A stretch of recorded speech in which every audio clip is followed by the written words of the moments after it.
আউযু বিল্লাহি মিনাশ শাইতানির রাজিম। বিসমিল্লাহির রহমানির রহিম।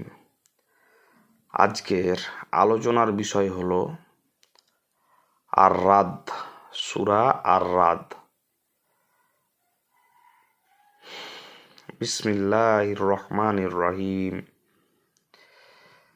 আলিফ লাম মিম রা। তিলকা আয়াতুল কিতাব ওয়াল্লাযী উনজিলা ইলাইকা মির রাব্বিকাল হাক্কু ওয়ালাকিন্না আকসারান নাসি লা ইউমিনুন। আলিফ লাম রা। আলিফ লাম মিম রা এগুলো কিতাবের আয়াত। আর তোমার রবের পক্ষ থেকে তোমার উপর যা কিছু নাজিল হয়েছে তা সত্য, কিন্তু অধিকাংশই মানুষ ঈমান আনে না। এই যে পবিত্র কুরআনে যে আয়াতগুলা, যে বাক্যগুলা, যে উপদেশগুলা রয়েছে, এগুলো আমাদের এই বিশ্বজগতের স্রষ্টার কাছ থেকে আমাদের কাছে এসেছে। আর এগুলো সবার জন্যে সমান অধিকার আর সবাইকে মানার আদেশ করেছেন আমাদের স্রষ্টা। কিন্তু অধিকাংশই মানুষ এগুলো মানে না, কারণ এই সত্যকে যদি মানুষ মেনে নেয় তাহলে পৃথিবীতে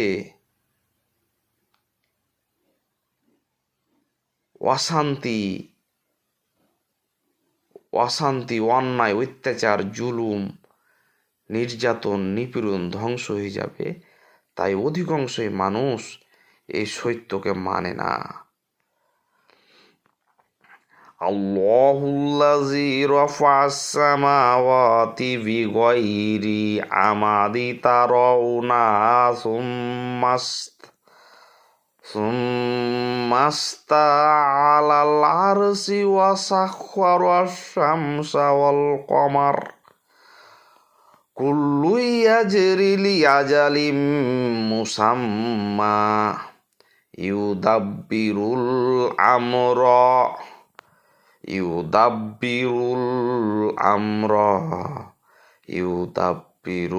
আমরা ইউফাসসিলুল আয়াতি লাআল্লাকুম বিলিকাই রাব্বিকুম তুকিনুন। আল্লাহ, যিনি খুঁটি ছাড়া আসমান সমূহ উঁচু করেছেন, যা তোমরা দেখছো। এই যে খুঁটি ছাড়া যে আসমান, যে ছাদটা আমরা প্রতিনিয়ত দেখছি, এটি কি আমাদের স্রষ্টার নিদর্শন নয়? আমাদের কি সেই স্রষ্টার ইবাদত করা উচিত নয়, যিনি খুঁটি ছাড়া এই ছাদ সৃষ্টি করেছেন? অতঃপর তিনি আরশে উঠেছেন।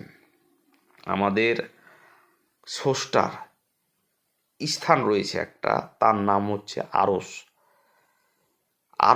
নামটা আরশ, কিন্তু তার আকার আকৃতি সম্পর্কে কারো ধারণা নাই, জ্ঞানও নাই। এবং সূর্য ও চাঁদকে নিয়োজিত করেছেন। এই যে চন্দ্র ও সূর্যকে কোন রাষ্ট্র, কোন রাজা অথবা কোন মানুষ প্রতি মুহূর্তে পরিচালনা করছে, এই প্রশ্নের উত্তর দেওয়ার পৃথিবীর কোনো মানুষের ক্ষমতা নাই। অতএব যে এই প্রতি মুহূর্ত চন্দ্র সূর্য পরিচালনা করছে, তিনি কি আমাদের স্রষ্টা নন? এর প্রত্যেকটি নির্দিষ্ট সময় পর্যন্ত চলবে, এটাই তো বাস্তব। পৃথিবীটা একটা নির্দিষ্ট সময়ের উপর গঠিত রয়েছে। মানুষ থেকে শুরু করে সমস্ত কিছু চন্দ্র সূর্য সব কিছু, দিন রাত সব কিছু, এটি কি সত্য নয়? তিনি সব কিছু পরিচালনা করেন। আয়াতসমূহ বিস্তারিত বর্ণনা করেন যাতে তোমার রবের সাক্ষাতের ব্যাপারে তোমাদের দৃঢ় বিশ্বাস হতে পারো। এই যে এইভাবে তিনি তার পরিচয়গুলো তুলে ধরছেন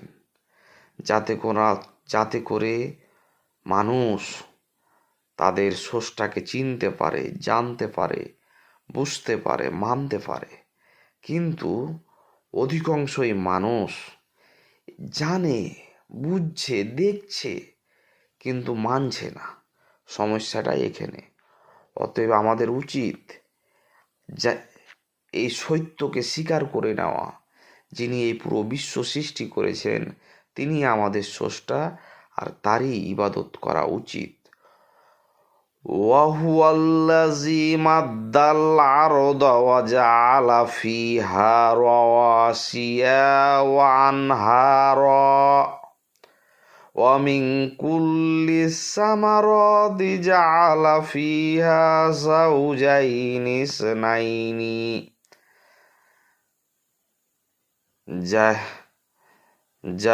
যাওজাইনি ইসনাইনি ইউগসিল লাইলান নাহার ইন্না ফী যালিকা লাআয়াতিল লিকাউমি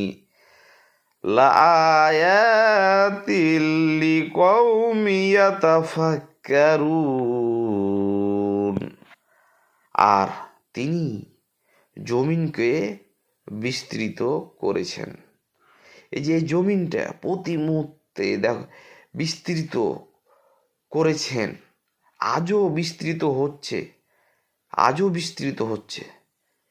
যে জমিনটাকে বড় করছে, আসমানটাকে বড় করছে, যেভাবে একটি বেলুনে ফুম দিলে বড় হতে থাকে, উদাহরণটা এমনটাই, ঠিক সেরকম।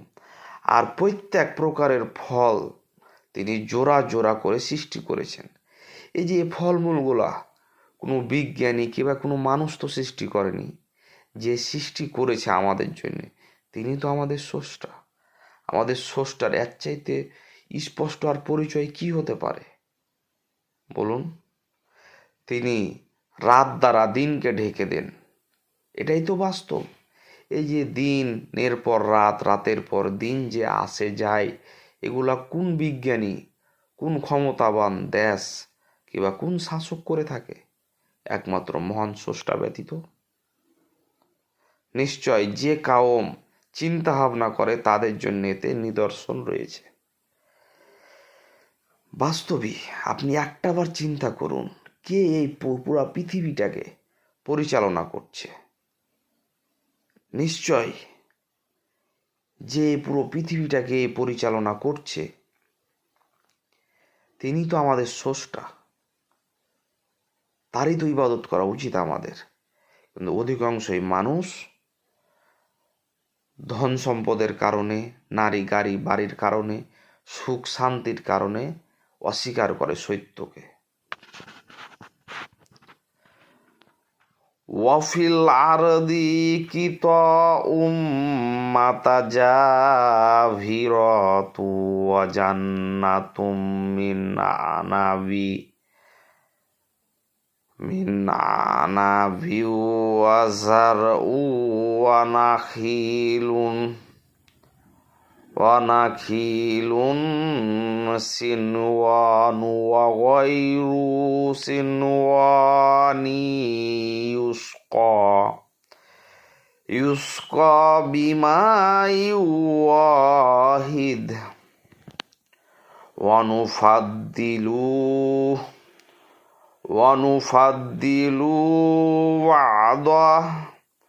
বা'দাহা আলা বা'দিন ফিল উকুল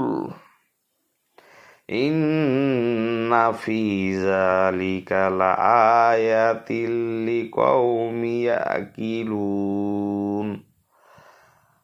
আর জমিনে আছে পরস্পর পাশাপাশি ভূখণ্ড, আর জমিনে আছে পরস্পর পাশাপাশি ভূখণ্ড।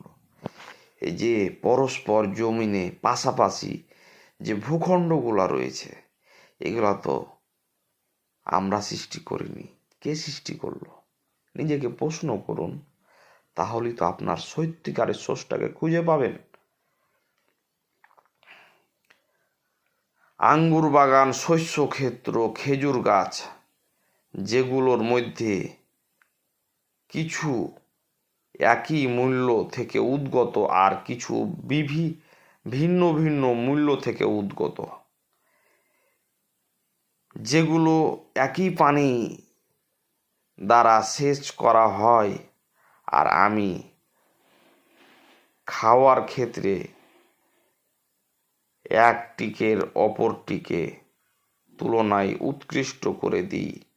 এতে নিদর্শন রয়েছে ওই সব কামের জন্যে যারা বুঝে। এই যে